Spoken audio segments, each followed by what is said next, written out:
Hal-hal yang bisa menghapuskan dosa-dosa.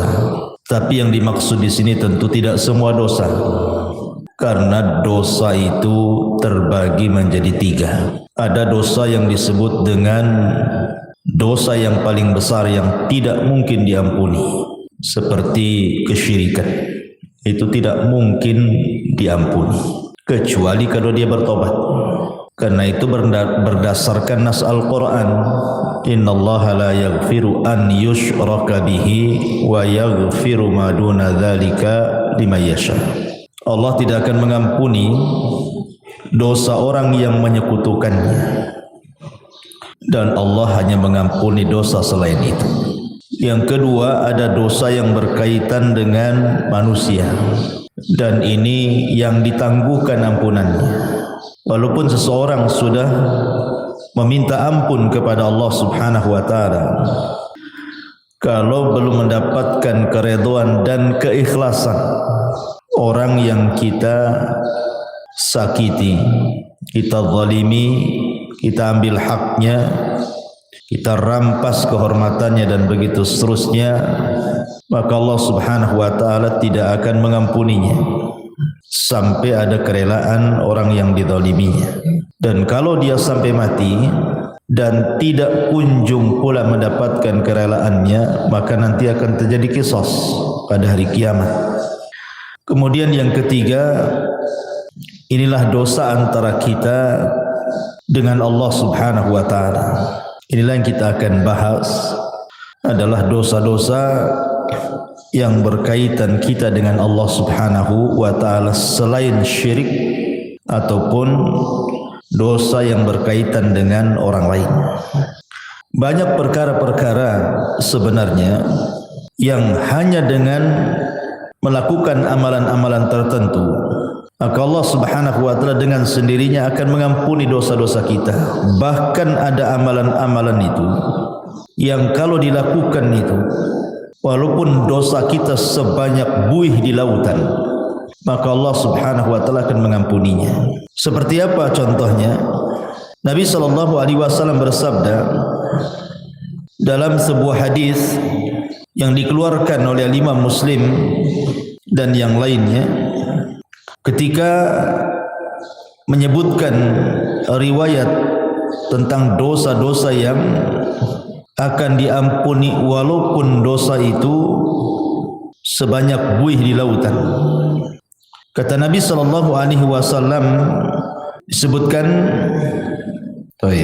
dari Himran, dia mengatakan, falamma tawadda'a Uthman qala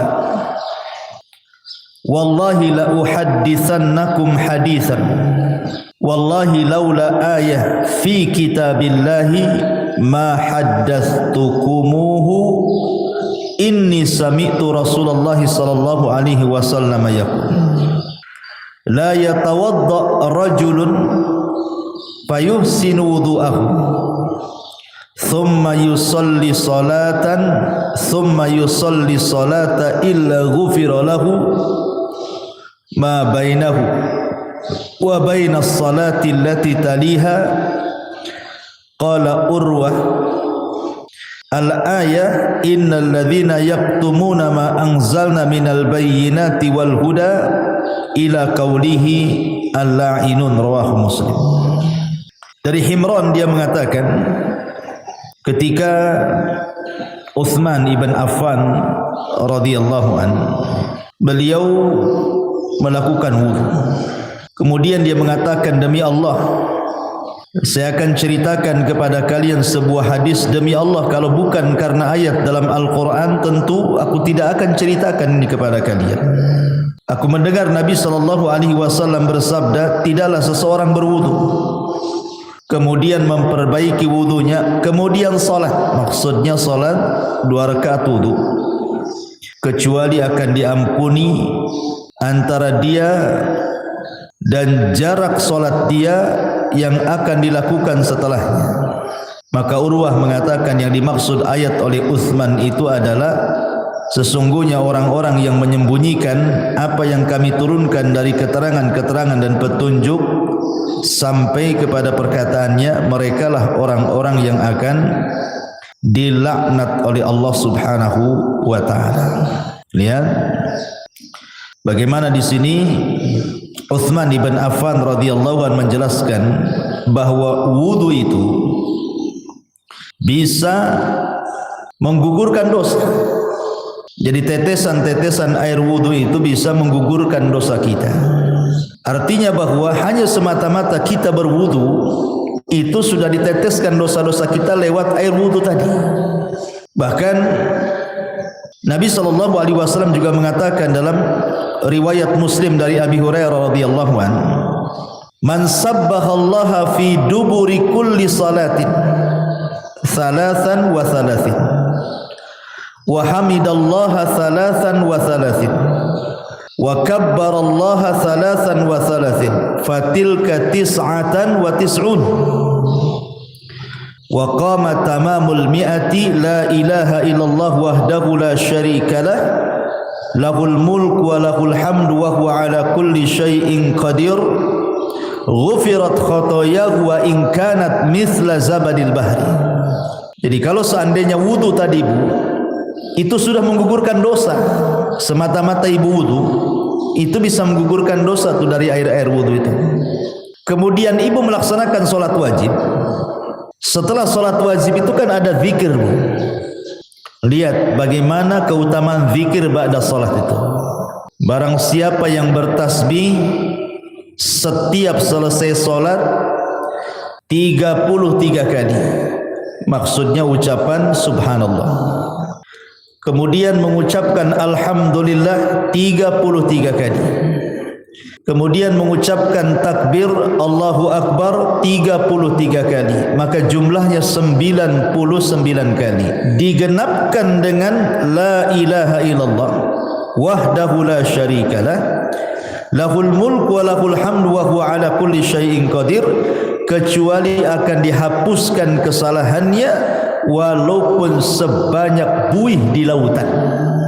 Jadi jangan pernah meremehkan zikir setelah solat. Lihat bagaimana keutamaannya luar biasa. Siapa yang bisa menghitung buih di lautan? Tidak ada.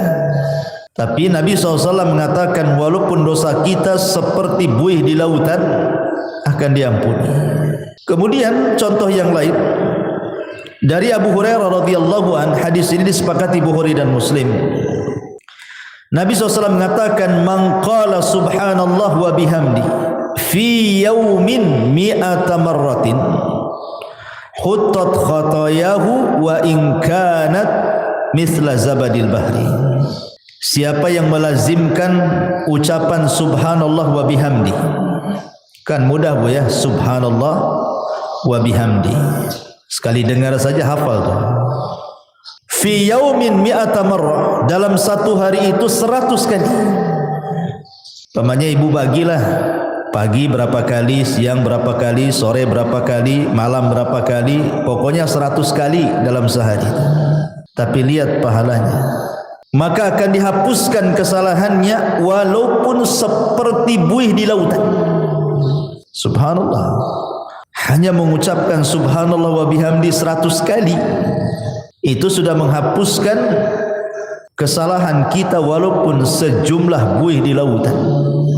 Atau contoh yang lainnya, hadis dari Abi Hurairah yang dikeluarkan oleh Imam An-Nasa'i dan Ibnu Hibban dalam sahihnya, man qala hina ya'wi ila firashihi la ilaha illallah wahdahu la syarika lah lahul mulk wa lahul hamdu wa huwa ala kulli syai'in qadir la haula wa la quwwata illa billahil aliyyil azim subhanallah walhamdulillah wa la ilaha illallah allahu akbar ghufirat lahu dhunubuhu aw khatayahu wa in kanat mithla zabadil bahri.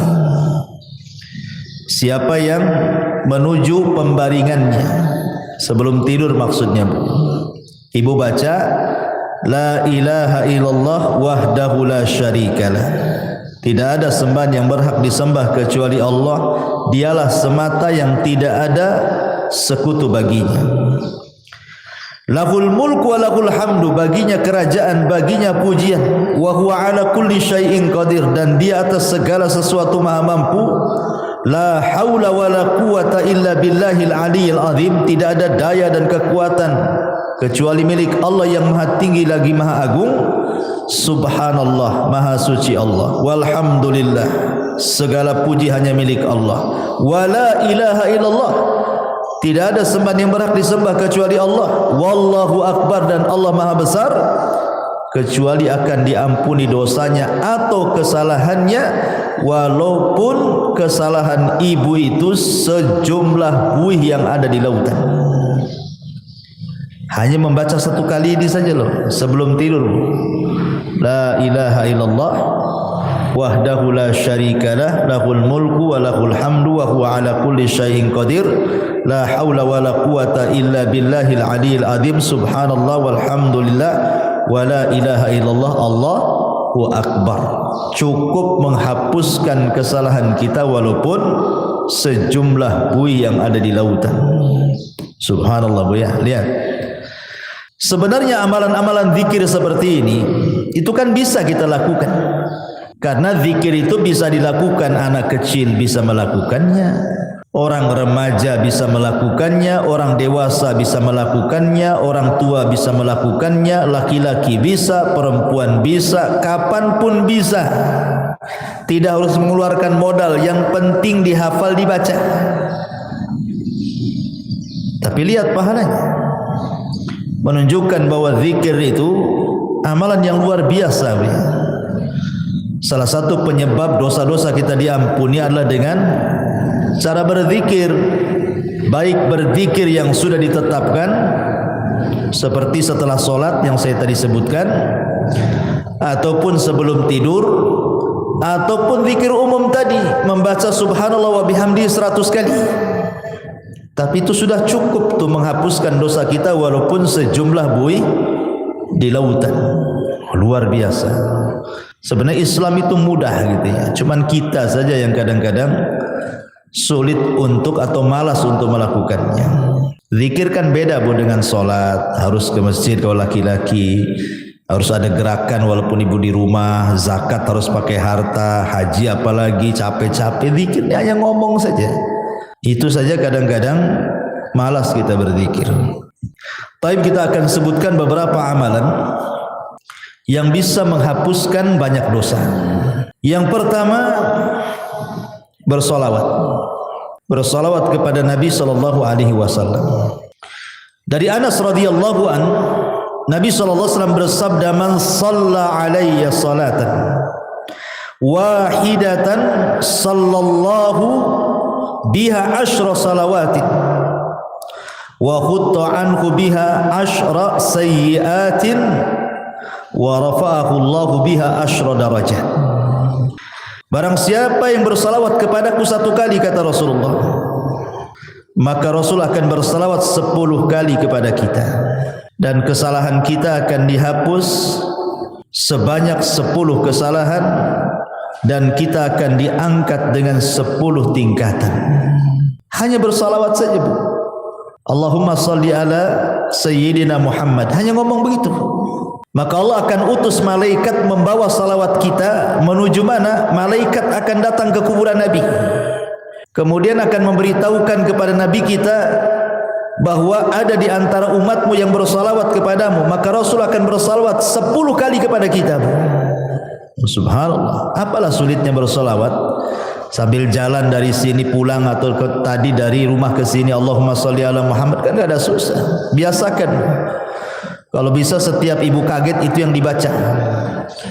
Karena saya di masyarakat itu aneh-aneh, kalau orang kaget apa pula yang diomongkan tuh. Ya.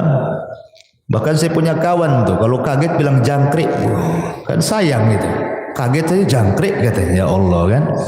Apa susahnya Allahumma sholli ala Muhammad daripada jangkrik yang disebut? Ya, jadi salawat itu satu kali sudah menghapuskan 10 kesalahan dari kita, mengangkat lagi 10 derajat dari kita. Rasul pula bersalawat 10 kali kepada kita. Ini yang pertama. Yang kedua adalah al-istighfar. Astagfirullah, astagfirullah, kan itu Bu ya. Kan mudah itu istighfar, sambil sini jalan pulang itu kan bisa astagfirullah, astagfirullah gitu ya. Disebutkan dalam sebuah hadis Nabi SAW mengatakan, man lazimal istighfar ja'alallahu min kulli dzikin faraja. Siapa yang melazimkan baca istighfar, maka Allah akan jadikan kesulitannya lapang. Bahkan Nabi Allah Subhanahu wa taala berfirman, wa man ya'mal su'an aw yadhlim nafsah thumma yastaghfirillah yajidillah ghafurar rahimah. Siapa yang melakukan kesalahan dan menzalimi dirinya kemudian dia memperbanyak istighfar, maka Allah Subhanahu wa taala akan mengampuni dosanya, karena dia zat yang maha pengampun lagi maha penyayang. Dan lebih khusus lagi Rasul mengatakan, man istaghfarallaha fi duburi kulli salatin 3 marrat faqala astaghfirullah alladzi la ilaha illahu al-hayyul qayyum wa atubu ilaih ghufira lahu wa in kana qad farra minaz zahfi. Barang siapa yang mengucapkan astaghfirullah setiap selesai solat 3 kali saja, astaghfirullah alladzi la ilaha illahu al-hayyul qayyum wa atubu ilaih, maka Allah akan ampuni walaupun dia membawa dosa pernah lari dari pertempuran. Lari dari peperangan itu Bu, dosa besar.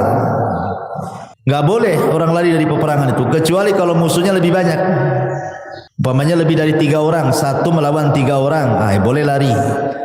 Tapi 1 melawan 2 orang enggak boleh lari, sebab kalau lari dosa besar. Walaupun dia punya dosa besar, lari dari pertempuran, kalau dia istighfar 3 kali setelah sholat, Allah akan ampuni dosanya. Luar biasa. Ini yang kedua. Yang ketiga, salawatul khams, salat 5 waktu. Dari Abu Hurairah radhiyallahu an, Nabi SAW bersabda yang dikeluarkan Imam Muslim, as-salawatul khamsu wal jum'ati ilal jum'ati kafaratun lima bainahunna ma lam taghshal kabair. Salat 5 waktu dan Jumat ke Jumat adalah kafarah bagi dosa-dosanya selama dia tidak menenggelamkan diri dengan dosa besar. Sekarang ini Bu, melakukan dosa kecil itu mudah sekali. Kalau dulu mungkinlah ya melakukan dosa kecil tetapi agak sulit gitu ya. Tapi kalau sekarang ini hampir tiap hari kita melakukan dosa kecil Bu. Karena setiap kita ini punya handphone masalahnya. Terkadang di handphone itu kan nengok YouTube, nengok Facebook, nengok TikTok, ya kan? Atau apalah gitu ya. Terkadang nengok aurat di situ, entah laki-laki entah perempuan. Ya, yang di iklan-iklan lewat gitu kan. Kadang-kadang yang lewat di iklan itu kan enggak pakai jilbab juga tuh. Kadang-kadang ada yang lagi sepak bola gitu kan, di atas lutut celananya itu kan aurat laki-laki. Kadang terlihat laki-laki, terlihat aurat perempuan hampir setiap hari. Entah di iklan, entah di apa gitu kan. Itu kan termasuk dosa kecil. Maka kalau seseorang kemudian melanggengkan solat 5 waktu, maka solat dari zuhur ke asar, asar ke maghrib, maghrib ke isya, isya ke subuh, subuh ke zuhur, itu di antara selang waktu solat wajib ke wajib berikutnya itu menghapuskan dosa. Bahkan di zaman Nabi ada seorang anak muda itu berkhalwat dengan seorang perempuan, tapi tidak melakukan zina, maksudnya zina benaran. Hanya mungkin ya pegang-pegang, peluk-peluk, cium-cium gitu saja kan. Tapi tidak sampai zina besar. Tapi di mata para sahabat, dosa yang seperti itu sudah dianggap dosa besar itu. Nyesel dia. Datang dia kepada Nabi. Rasul, saya sudah melakukan dosa besar katanya. Kenapa kata Rasul? Tadi saya berkhalwat dengan seorang perempuan begini, tapi tidak sampai melakukan zina besar. Hanya berkhalwat saja. Kata Nabi SAW, hal sallaital asra ma'iya jama'atan. Apakah tadi engkau solat asar bersamaku jamaah? Kata anak muda ini, ya wahai Rasul. Apa kata Rasul? Idhab faqad ghafarallahu lak. Pergi kamu, Allah sudah ampuni dosamu. Kenapa? Karena Allah mengatakan innal hasanat yudhibna sayyi'at. Bahwa kebaikan-kebaikan itu bisa menghapuskan keburukan. Baik, selanjutnya apa lagi? Sedekah. Dalam sebuah hadis yang dikeluarkan ataupun dari sahabat Hudzaifah bin Yaman, ketika Umar bin Khattab radhiyallahu an menanyakan kepada Hudzaifah soal fitnah yang akan terjadi di akhir zaman, maka kemudian adalah yang kemudian Hudzaifah bin Yaman mengatakan, ana sami'tuhu yaqul, aku mendengar Nabi SAW bersabda, kata Hudzaifah, fitnatur rajuli fi ahlihi wa malihi wa jarihi tukaffiruha as-salatu was-siyamu was-sadaqah. Fitnah seseorang dari keluarganya, dari hartanya, dari tetangganya itu bisa digugurkan dengan salat, puasa dan sedekah. Jadi sedekah juga bisa menggugurkan dosa. Bahkan kalau seandainya sedekah itu dilakukan secara sirriyah, tidak terang-terangan, Bu, yang tahu hanya ibu dengan Allah Subhanahu wa taala saja. Gimana caranya Ustaz sedekah sirriyah itu? Oh gampang. Sekarang kan di handphone itu sudah banyak tuh program SMS banking itu, Bu, ya. Kirim saja lewat SMS banking.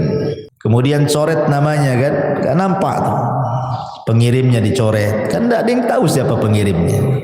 Sudah gitu saja, tinggal konfirmasi. Ya, jangan dikasih tahu konfirmasinya. Kalau udah tahu nomornya, tahu pula dia kan, pakai nomor lain.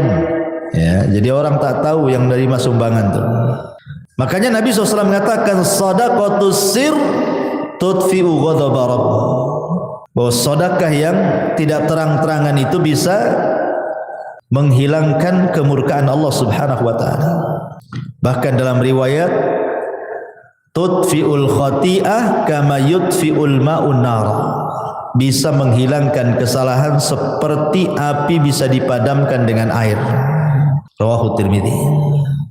Jadi sedekah juga bisa menggugurkan dosa. Kemudian apalagi intidharus shalah. Intidharus shalah, menunggu waktu salat. Rindu rasanya ibu itu di rumah itu kapan duhur kok lama kali ya, katanya. Nanti sudah surat duhur kapan, asar ini kok lama kali. Habis asar, aduh kapan nih maghrib ini kok lama kali. Ini terbalik, aduh udah duhur lagi katanya. Nanti asar cepat kali waktu ini, baru tadi itu sudah asar. Ah itu sholat jadi beban bagi dia tuh kalau ngomong kayak gitu tuh. Tapi kalau orang rindu menunggu sholat dan ingin sholat kembali, maka Nabi SAW mengatakan isbagul wudu fil makari wa i'malul aqdam ilal masajid wa intidharus salati ba'das salah yughassilul khataya ghuslan. Sempurnakan wudumu ketika engkau susah untuk berwudu, entah airnya dingin, kayak sekarang kan lagi hujan terus nih di Batam nih, perasaan greges terus kan, Bu, ya, dingin-dingin terus. Apalagi datang subuh, nengok air kayak nengok es gitu ya. Tapi dipaksakan wudu, nah, itu namanya menyempurnakan wudu. Gak suka nyentuh air pun tetap dia berwudu. Ataupun melangkahkan kaki ke masjid, ataupun menunggu sholat setelah sholat, maka itu bisa mencuci kesalahan-kesalahannya. Hadis ini sahih ala syarti Muslim dan dikatakan oleh Syekh Albani sebagai hadis sahih. Jadi menunggu sholat ke sholat itu bisa menggugurkan dosa. Kemudian apalagi seseorang yang terkena penyakit ataupun seseorang yang dilanda kesulitan, kesedihan, masalah gitu ya. Kemudian dia sabar. Kata Nabi SAW dari hadis Aisyah radhiyallahu anha, "Ma min musibatin tusibul muslim illa kaffarallahu biha anhu hatta syaukata yusyakah." Rawahul Bukhari. Tidaklah sebuah musibah menimpa seorang muslim kecuali Allah Subhanahu wa taala akan jadikan itu kafarah bagi dia, penghapus dosa-dosanya. Sampai kepada duri yang menancap sekalipun kalau dia sabar. Pamannya ibu nih jalan kaki dari sini, tiba-tiba kok adalah yang nancap itu, entah tusuk sate gitu ya, atau mungkin duri tanaman. Kemudian ibu merasakan sakit, tapi ibu tidak ngeluh, ibu sabar gitu ya. Alhamdulillah, mudah-mudahan ini jadi penghapus dosa gitu ya. Itu bisa menghapuskan dosa tuh. Ya, tapi jangan ditusukkan, ambil peniti, tusukkan pula kan itu. Itu sengaja ditusuk-tusukkan itu. Tak boleh itu menyakiti badan, karena badan ini milik Allah. Dari ujung rambut sampai kaki itu milik Allah, tidak boleh disakiti. Kalau kita disakiti oleh diri sendiri, sengaja ambil peniti dicolokkan gitu ya ke badan kita, berdosa kita. Karena badan ini amanah Allah, milik Allah semuanya, harus dijaga. Ya. Kemudian juga mengucapkan alhamdulillah setelah makan, Bu. Ibu makan nih, makan apa saja, entah makan nasi, entah makan bakso, entah makan mie, entah makan apa sajalah ya. Yang penting setelah makan, ibu mengucapkan alhamdulillah. Man akala ta'aman thumma qala alhamdulillah. Barang siapa yang mengucapkan alhamdulillah setelah dia makan, maka ghufira lahu ma taqaddama min dzambi wa ma ta'akhkhar. Dia akan dihapuskan dosa-dosanya yang telah dan yang berlalu. Subhanallah. Hanya mengucapkan alhamdulillah saja habis makan, Bu. Itu sudah bisa menghapuskan dosa, kan luar biasa. Apalah susahnya alhamdulillah habis makan, ya.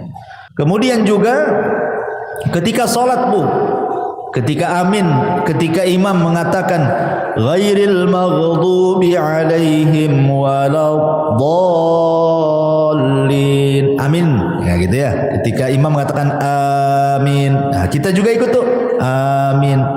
Artinya aminnya imam dengan aminnya makmum itu harus sama. Jangan imam dulu baru makmum, tidak. Dengar imam waladzalin saja, langsung ibu amin. Jadi aminnya ibu dengan aminnya imam itu sama. Maka kata Nabi SAW, idza ammanal imam fa'aminu fa innahu man wafaqa ta'minahu ta'minal malaikati ghufira lahu ma taqaddama min dzambi. Ya. Apabila imam mengucapkan amin, maka aminlah. Maka barang siapa yang cocok antara aminnya ia dengan aminnya makmum, setara gitu ya, sama-sama, kemudian bertepatan pula dengan aminnya malaikat, maka akan diampuni dosa-dosanya. Coba ngucapin amin saja loh, diampuni dosanya, luar biasa. Ya, tapi yang benar, jangan kayak anak-anak amin, kayak gitu ya. Jadi harus ada wazannya amin itu. Amin itu dibaca dua wazan, Bu. Bisa menggunakan wazan fa'ilun, ya, atau fa'ilun. Dibaca amin atau amin. Nah, dua bacaan, Bu. Amin itu dua bacaan. Ala wazni fa'ilun atau fa'ilun gitu ya. Bisa dibaca amin ataupun amin. Nah, dua-duanya boleh. Karena arti amin itu artinya ya Allah kabulkan doaku. Allahumma istajibli, itu arti amin itu. Jadi jangan main-main dengan amin itu, karena amin itu meminta kepada Allah agar doa kita dikabulkan dalam sholat. Kemudian juga contoh amalan yang lain adalah al-masyu ilal masajid, melangkah ke masjid. Itu pun termasuk yang bisa menggugurkan dosa. Seperti hadis yang tadi saya baca, isbagul wudu alal makarih wa kathratul khuta ila al masajid ghufira lahu ma taqaddama min dhanbi. Kemudian juga yang selanjutnya bagi laki-laki al-muhafadhati ala salatil jum'ah, yang menjaga salat Jumat. Karena Rasul mengatakan al-jum'atu ila al-jum'ati kafaratun lima bainahuma. Subhanallah. Jadi kalau seorang laki-laki melaksanakan Jumat nih, pemain Jumat ini, betul-betul dia melaksanakan Jumat lah. Kemudian nanti ketemu Jumat minggu depan tuh Bu, antara Jumat sekarang dengan Jumat minggu depan itu dosa kita sudah diampuni tuh. Ya, makanya ibu dorong suami itu jangan malas-malas ke masjid untuk sholat Jumat kalau datang Jumatan itu. Cepatlah bang ke masjid biar dapat unta. Nanti kalau terakhir nggak dapat tuh telur ayam pun tidak dapat gitu ya. Kemudian juga yang bisa menghapuskan dosa adalah kafaratul majlis Bu. Ingat ibu ya, kafaratul majlis itu penting Bu. Ibu umpamanya datang ke arisan atau mungkin datang ke kondangan, atau ibu main ke rumah kawan, entah berdua, entah bertiga, entah berempat, ngobrol lah ibu di situ sambil makan rujak, ya kan? Nanti Bu setelah pulang Bu, setelah selesai mau balik nih Bu ya, jangan lupa Bu baca kafaratul majlis. Subhanakallahumma bihamdika asyhadu an la ilaha illa anta astaghfiruka wa atubu ilaik. Kata kawannya kayak ustad aja katanya. Ini habis ngaji ya. Bukan kafaratul majlis, bukan penutup kajian. Kafaratul majlis itu penutup majlis. Kenapa Bu disarankan membaca kafaratul majlis? Yang namanya orang ngobrol bertiga, berempat, apalagi orang rame Bu, terkadang adalah yang keseleo ngomong tuh, entah keseleo akhirnya bicarakan orang, entah terlalu kasar nyinggung orang yang ada di situ. Coba bayangkan, coba ibu datang ke rumah kawan tak ada dosa, tahu-tahu ngobrol di situ jadi punya dosa. Akhirnya apa? Gibain orang, atau mungkin tersinggunglah orang yang ada di situ dengan ucapan ibu gitu ya, atau dengan intonasi ibu disangka ibu marah, jadi orang nggak enak kan. Nah, supaya hilang dosa-dosa di majelis itu Bu, pulang tak bawa dosa, berangkat tak bawa dosa, gitu maksudnya. Supaya pulang pergi itu betul-betul tak bawa dosa. Jangan pula berangkat tak bawa dosa, pulang pula bawa dosa. Nah, itu pentingnya kafaratul majelis. Kemudian juga ibu kalau dengar azan Bu, kan di situ apa namanya, ada doa. Ya, doa apabila ibu mendengar suara muazzin. Kata Nabi SAW, biasakan kalau umpamanya ibu kan setelah membaca, kata Rasul kalau muazzin bilang Allahu Akbar ya kita Allahu Akbar kan itu ya, sampai kepada hayya ala taini ya, hayya ala shalah ya al falah, kan tidak sama tuh jawabannya. Ibu membaca la haula wala quwata illa billah. Habis itu kemudian membaca doa azan kan, Allahumma rabb hadhihi da'wati tamah sampai selesai. Selepas itu ibu membaca asyhadu an la ilaha illallah wahdahu la syarikalah wa anna muhammadan abduhu wa rasuluhu raditu billahi rabbah wa bi muhammadin rasulah wa bil islami dina ghufira lahu min dhanbihi. Kalau ibu membaca selepas mendengar azan asyhadu an la ilaha illallah wahdahu la syarikalah wa anna muhammadan abduhu wa rasuluh raditu billahi rabba wa bi muhammadin nabiyya atau rasula wa bil islami dina, maka akan diampuni dosa-dosanya. Coba hanya ngomong begitu saja diampuni dosa-dosanya ya. Kemudian juga at-tasamuh wal af, at-tasamuh wal af, memaafkan orang dan berlapang dada dari orang. Karena dalam sebuah ayat surah Al-Imran ayat 133 sampai 134 Allah mengatakan wasari'u ila maghfiratin min rabbikum wa jannatin arduhas samawati wal ardu iddat lil muttaqin. Bersegeralah kalian kepada keampunan Rabb kalian, karena sorga seluas langit dan bumi diperuntukkan untuk orang-orang yang bertakwa. Siapa orang yang bertakwa di sini? Alladzina yunfikuna fis sarra'i wadh dharra wal kadhiminal ghaidh wal 'afina 'anil nas wallahu yuhibbul muhsinin.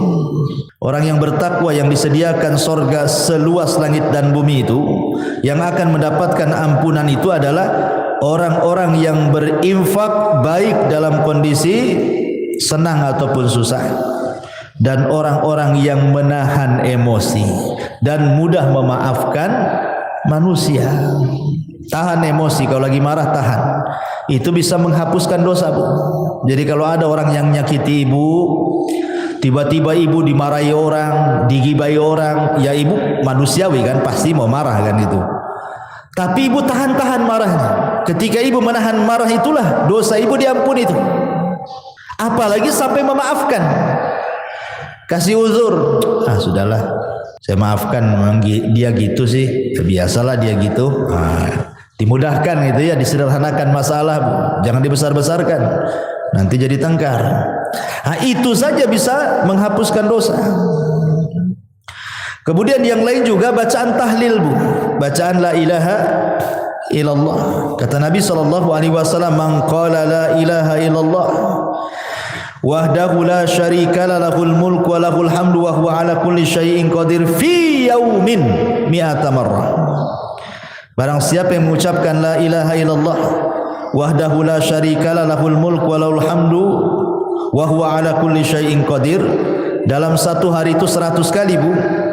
Apa kata Rasul? Kanat adlu asyri riqabin wa kutibat lahu mi'atu hasanatin wa muhiyat anhu mi'atu sayyiatin.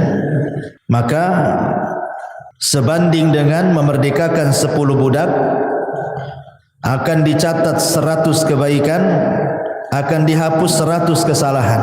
Masya Allah ya. Ibu merdekakan budak dari mana duitnya, Bu? Cukup membaca ini saja 100 kali sama dengan ibu merdekakan budak 10 budak. Cukup tidak dicatat lagi 100 kebaikan, cukup tidak dicatat lagi, dihapus lagi 100 kesalahan. Hanya ngomong begini, Bu ya, 100 kali. Ibarat kita infak gitu ya, untuk memerdekakan. Harga budak tuh tak tahu sekarang berapa tuh ya. Tapi cukup membaca ini 100 kali saja sudah sama dengan memerdekakan 10 budak. 100 kesalahan dihapus, 100 kebaikan dicatat. Subhanallah. Termasuk juga, Bu, salatu rakaataini, salat 2 rakaat apabila ibu melakukan dosa. Ibu habis gibah nih di tetangga nih, lama pula gibahnya setengah hari, baru balik, aduh mak, tadi saya sudah gibai orang nih, nantilah, langsung ibu telepon sama yang digibai itu, saya minta maaf loh, tadi saya yang gibai anti loh, minta maaf ya. Habis itu ngomong sama kawan-kawan yang satu majelis tuh, saya nggak ikut-ikut loh katanya. Nah, ibu langsung sholat 2 rakaat tuh, sholat tobat namanya. Maka kata Nabi SAW, ma min abdin aznaba dzamban fayuhsinu tuhur thumma yaqumu fayusalli rak'ataini thumma yastaghfirullah illa ghufirallah. Tidaklah seorang hamba melakukan dosa, kemudian dia memperbaiki wudu, kemudian dia sholat 2 rakaat, sholat tobat, bertobat kepada Allah, kecuali Allah akan ampuni itu dosa-dosanya ya. Kemudian juga yang bisa menghapuskan dosa adalah ittiba'us sayyi'ah al-hasanah, ikuti yang buruk dengan yang baik. Jadi kalau seandainya satu hari ini kita melakukan keburukan, maka buatlah satu hari ini juga melakukan kebaikan. Boleh jadi mungkin satu hari ini ibu tidak sadar marahi orang yang dimarahinya mungkin ya kita tidak tahu apakah dia menerima atau tidak gitu kan. Tapi mungkin ibu melakukan hal yang sama. Buatlah kebaikan di situ juga. Kalau tadi marah-marah, sekarang ngomong yang baik-baik, yang santun-santun sama orang gitu ya. Jadi imbangi itu keburukan dengan kebaikan. Sebagaimana yang sering saya katakan, kalau ibu melakukan dosa yang tidak terang-terangan dalam satu hari ini 2 kali, maka lakukan juga amalan yang baik yang tidak terang-terangan 2 kali juga, supaya bisa menghapus kesalahan tadi. Karena Rasul yang mengatakan wa atbi'is sayyi'atal hasanata tamhuha, ikutilah yang buruk dengan yang baik. Yang baik itu pasti mengalahkan yang buruk. Innal hasanat yudhibnas sayyi'at, karena kebaikan itu bisa menghilangkan keburukan. Termasuk juga orang-orang yang mati syahid, orang-orang yang terlibat dalam perang gitu ya. Karena Rasul yang mengatakan Allah akan mengampuni dosa orang yang mati syahid apapun dosanya kecuali utang. Kecuali kalau dia punya utang lain, kata Rasul. Termasuk juga at-taubatus shadiqah, bertobat betul-betul sebelum matahari terbit dari barat ataupun sebelum nyawa di kerongkongan. Nah, itu bisa menghapuskan dosa. Termasuk juga puasa. Pertama puasa Asyura, puasa di bulan Muharram, tanggal 10 bulan Muharram. Kata Rasul, yukaffiru sanatal madiyah, menghapuskan dosa 1 tahun ke belakang, rawahu Muslim. Ataupun puasa Arafah tanggal 9 bulan Dzulhijjah umpamanya ya. Rasul mengatakan yukaffirus sayyi'atal madiyatal baqiyah. Kalau puasa tanggal 9 Dzulhijjah ini lebih hebat lagi pahalanya, dihapuskan kesalahannya setahun ke belakang dan setahun ke depan, luar biasa. Ataupun puasa bulan Ramadan. Nah, itu kalau Ramadan jelas-jelas Bu ya, puasanya, sholat malamnya, Lailatul Qadarnya, itu menghapuskan dosa semua tuh. Kata Nabi SAW, man shoma Ramadanan, wa fi riwayatin man qama Ramadanan, wa fi riwayatin man qama Lailatul Qadrin imanan wa ihtisaban ghufira lahu ma taqaddama min dambi. Barang siapa yang puasa di bulan Ramadan, dalam riwayat barang siapa yang salat malam di bulan Ramadan, dalam riwayat yang lain barang siapa yang mendirikan Lailatul Qadar penuh iman dan mengharap pahala, maka Allah akan ampuni dosa-dosanya. Nah, ini juga perkara-perkara yang bisa menghapuskan dosa, termasuk haji dan umroh kalau ibu punya uang. Karena Nabi SAW yang mengatakan man hajja lillahi falam yarfus walam yafsuq raja'a ka yaumin waladathu ummuhu. Siapa yang haji karena Allah Bu, bukan karena manusia, dia tidak mengeluarkan kata-kata kotor selama haji, tidak melakukan kemungkaran selama haji, kefasikan, kecuali pulang Bu seperti anak bayi. Anak bayi kan gak punya dosa Bu. Nah, itulah keutamaan orang haji, pulang saja gak punya dosa dia. Begitu juga umroh, al-umratu ilal umrati kafaratun lima bainakuma. Umroh satu ke umroh berikutnya itu setahun, bapaknya umroh nih, tahun ini umroh, tahun depan umroh lagi, setahun itu dihapuskan dosa-dosanya dari umroh ke umroh. Subhanallah ya. Maka ini kesempatan bagi orang-orang kaya nih, kalau memang punya uang berangkat ya, karena ini salah satu yang bisa menggugurkan dosa. Tentu yang paling besar dari semuanya, dari semua yang saya jelaskan dari awal sampai akhir tadi, yang paling besar yang bisa menghapuskan dosa adalah at-tauhid ya. Tidak menyekutukan Allah, tidak menyekutukan Allah, dan beriman kepada dan beramal saleh. Tauhid, tauhid penting. Kemudian juga amal soleh secara umum, apapun amal solehnya. Sebagaimana Allah mengatakan dalam surah Al-Ankabut ayat 7, walladzina amanu wa amilus salihat lanukaffiranna anhum sayyi'atihim. Orang-orang yang beriman dan beramal saleh, sungguh kami akan menggugurkan kesalahan-kesalahan mereka. Termasuk berusaha menjauhi dosa-dosa besar. Dalam surah An-Nisa 31 Allah mengatakan in tajtanibu kabaira ma tunhauna anhu nukaffiru ankum sayyi'atikum. Jika kalian menjauhi dosa-dosa besar, syirik, zina, minum khamar dan begitu seterusnya, apa yang telah dilarang, maka kami akan gugurkan dari kalian kesalahan kalian. Termasuk juga berusaha menjadi orang yang takwa, menjalankan perintah, menjauhi larangan gitu ya. Karena Allah mengatakan wa man yattaqillaha yukaffir anhu sayyi'atihi, barang siapa yang bertakwa kepada Allah maka Allah akan hapuskan dosa-dosanya. Dan juga penting taubah as-sadiqah, betul-betul bertobat dengan tobat yang jujur. Tapi kalau seandainya ini berkaitan dengan dosa besar, maka ada tambahan, bukan hanya sekedar amalan-amalan yang saya tadi sebutkan. Kalau berkaitan dengan dosa besar, ada lagi tambahan. Pertama, ikhlas, niat ingin bertobat. Yang kedua, al-iqla', betul-betul melepas dosa dan meninggalkan. Yang ketiga, an-nadam, menyesal kenapa saya melakukan dosa. Yang keempat, aqdul azmi, betul-betul berjanji tidak mungkin kembali ke dosa itu. Kemudian yang kelima, ikuti dosa yang sudah dilakukan dengan kebaikan supaya dosanya bisa terhapuskan. Dan kalau itu berkaitan dengan hak adami, hak-hak manusia, maka kembalikan. Pernah ngambil, balikin apa yang sudah diambil. Pernah zalimi, minta keridhaannya agar dimaafkan kezalimannya, dan begitu seterusnya. Ma'asyiral muslimat yang dimuliakan Allah Azza wa Jalla. Adapun tentang keutamaan taubat sendiri, bertobat kepada Allah Azza wa Jalla, yang pertama, taubat itu menjadi penyebab Allah itu suka dengan kita. Makanya ada doa, Allahumma ij'alni minat tawwabin waj'alni minal mutatahhirin. Setiap kita habis wudu itu kan, ya Allah jadikan aku termasuk orang-orang yang bertobat dan termasuk orang-orang yang bersuci. Setiap wudu kita meminta kepada Allah seperti itu kan. Kenapa? Karena Allah mengatakan innallaha yuhibbu tawwabin wa yuhibbul mutatahhirin. Karena Allah suka dengan orang-orang yang tobat dan suka dengan orang-orang yang bersuci. Ya.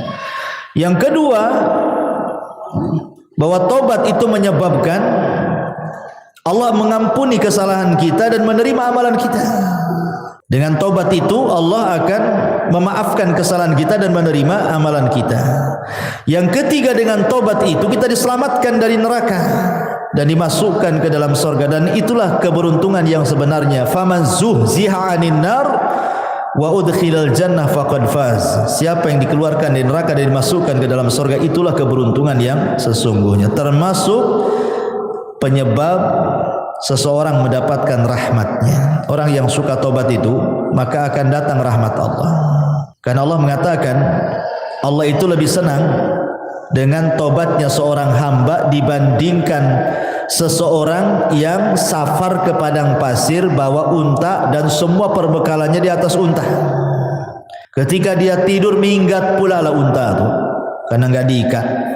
Akhirnya orang ini temenung, matilah aku di padang pasir ini, tak ada minum, tak ada makan, tak ada unta katanya kan. Akhirnya dia cari sana sini nggak ketemu, sudah pasrah dia mau mati di padang pasir. Akhirnya dia pun tertidur. Ketika terbangun, untanya pula depan mukanya. Apa enggak senang, Bu? Tapi Rasul mengatakan Allah lebih senang kepada hamba yang bertobat dibandingkan orang ini yang mendapatkan unta dan perbekalannya. Kenapa? Karena Allah itu akan mencurahkan rahmatnya kepada orang yang bertobat. Termasuk tobat juga adalah sebab mendapatkan pahala besar, dan termasuk tobat juga adalah mendapatkan banyak kebaikan setelah keburukan yang dilakukannya.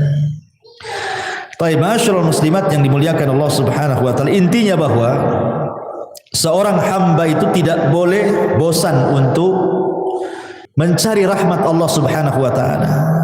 Karena walaupun malaikat, Bu, malaikat itu hamba yang tidak pernah bermaksiat kan, Bu.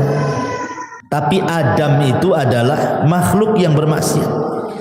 Tetapi Allah Subhanahu wa taala muliakan Adam dibandingkan malaikat kan, Bu. Adam bermaksiat, kemudian bertobat. Malaikat bertobat terus, tak pernah maksiat. Tapi Allah muliakan Adam. Kenapa? Perhatikan hadis Nabi sallallahu alaihi wasallam. Kata Nabi sallallahu alaihi wasallam, "Walladzi nafsi biyadi, law lam tudhnibu la dhahaballahu bikum wa la jaa biqaumin yudhnibun fayastaghfirunallaha fayaghfiru lahum." Demi zat yang jiwaku di tangannya, kata Rasul, seandainya kalian tidak melakukan dosa seperti malaikat, anggaplah kalian seperti malaikat, tidak punya dosa, tidak pernah melakukan dosa, tentu Allah akan binasakan kalian semua. Dan akan didatangkan sebuah kaum yang berdosa kemudian minta ampun kepada Allah, Allah pun ampuni dia. Kenapa? Karena Allah suka dengan orang yang bertobat. Lah macam mana orang bertobat kalau tak punya dosa? Kan bertobat tuh karena punya dosa, kemudian dia bertobat. Allah suka tuh dengan orang yang bertobat. Tapi jangan disengaja buat dosa, nanti tak sempat pula bertobat. Ya. Jadi maksudnya di sini adalah lihat bagaimana keutamaan orang yang bertobat kan. Karena memang Allah Subhanahu wa taala sudah memang melekatkan kepada anak Adam itu pasti berbuat dosa. Kullu bani Adam khata'un wa khairul khata'in at-tawwabun, kan itu. Setiap anak Adam itu pasti dosa. Pasti melakukan dosa. Kalau ada ibu yang mengatakan saya tidak pernah berbuat dosa, kadzabti, dusta ibu ini. Dustakan orang yang mengatakan saya tidak pernah berbuat dosa. Karena dosa itu macam-macam. Tetapi sebaik-baik orang yang melakukan dosa, tobat. Ya, bertobat kepada Allah Subhanahu wa taala. Ma'asyiral muslimat yang dimuliakan Allah Azza wa Jalla, yang jelas bahwa ingat, sebesar apapun dosa kita, walaupun sampai membumbung ke langit sekalipun, sampai ke awan lah dosa kita itu saking banyaknya.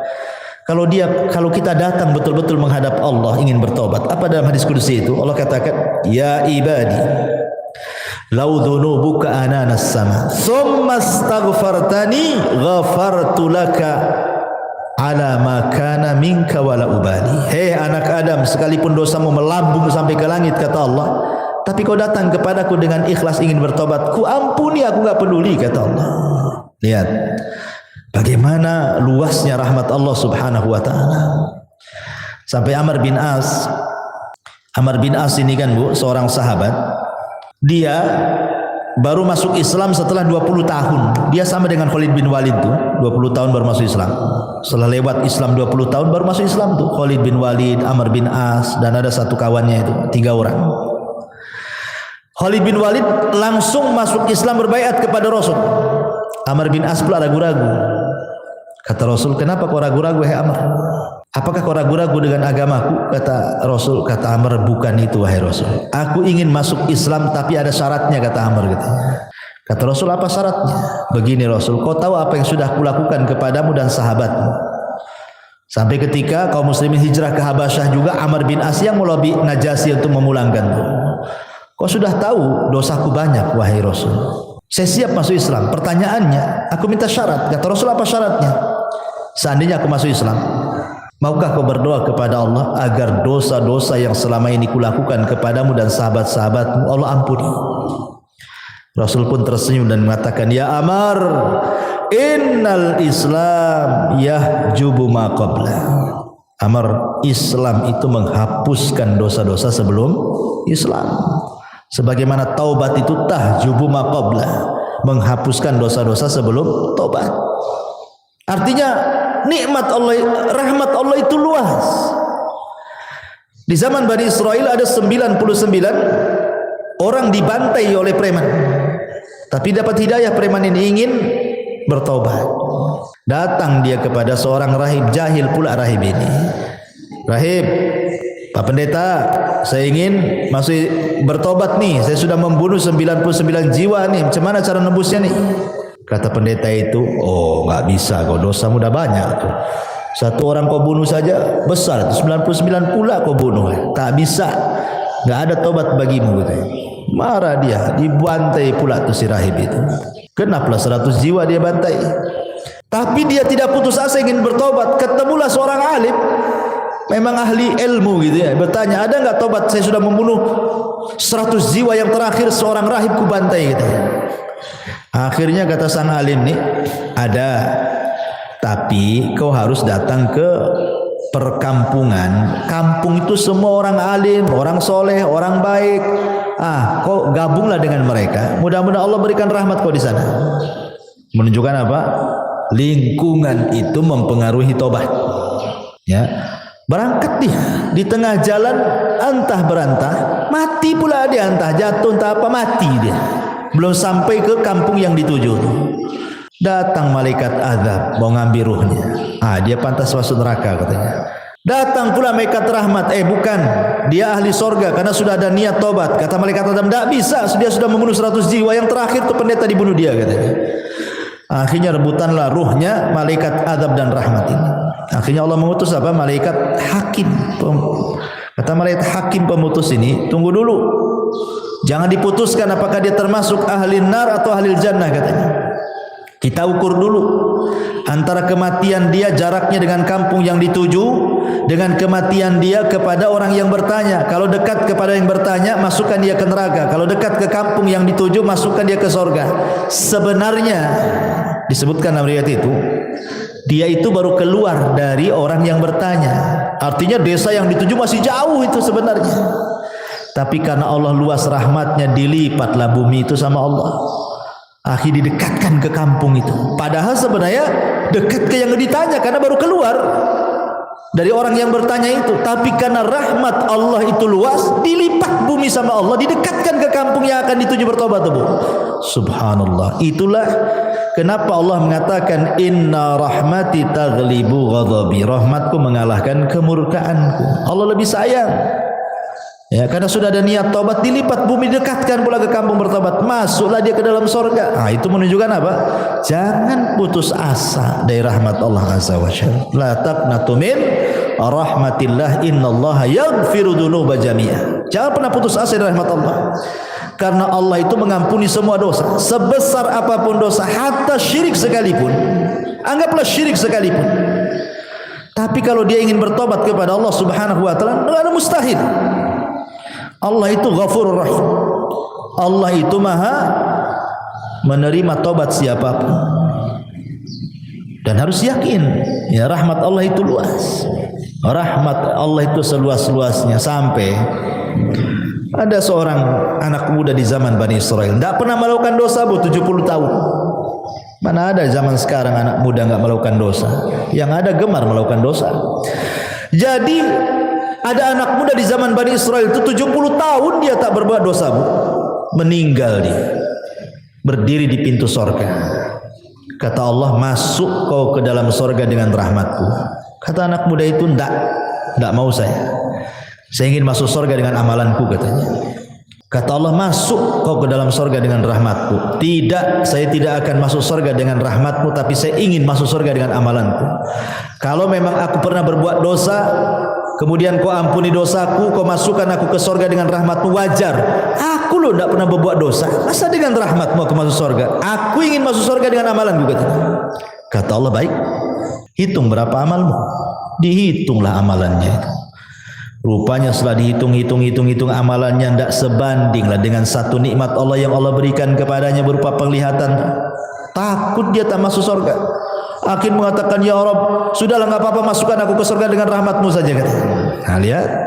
Jadi rahmat Allah itu luas. Jangan stres.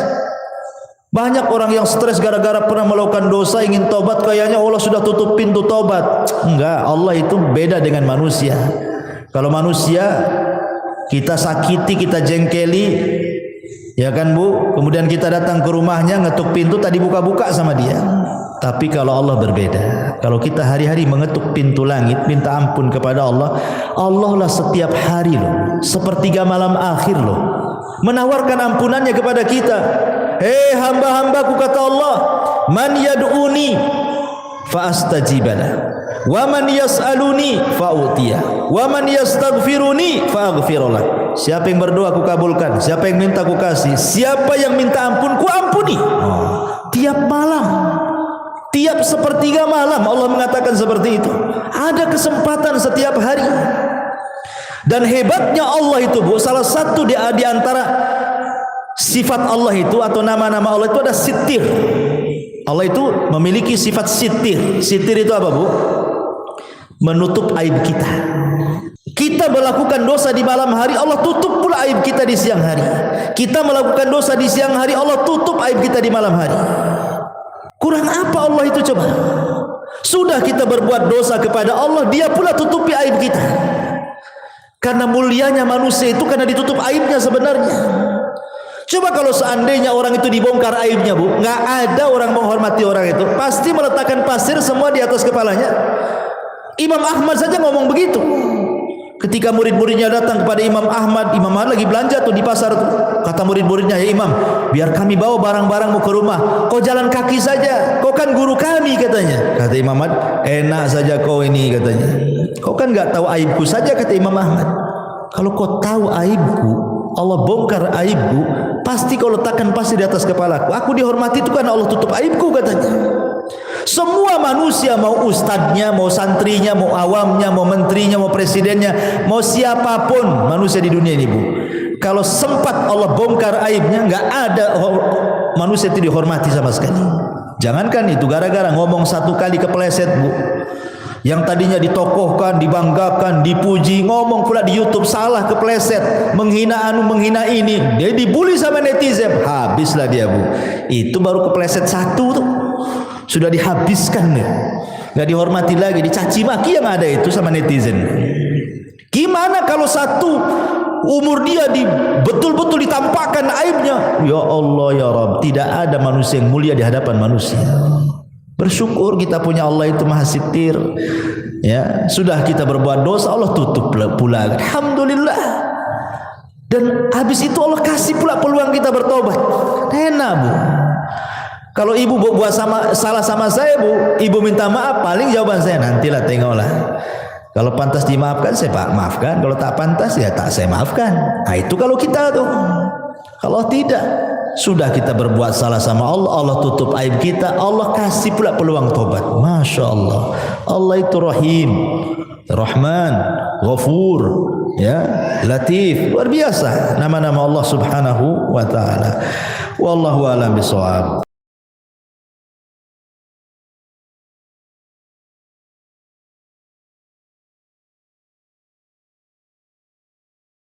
Subhanallah walhamdulillah wa la ilaha illallah wallahu akbar. Subhanallah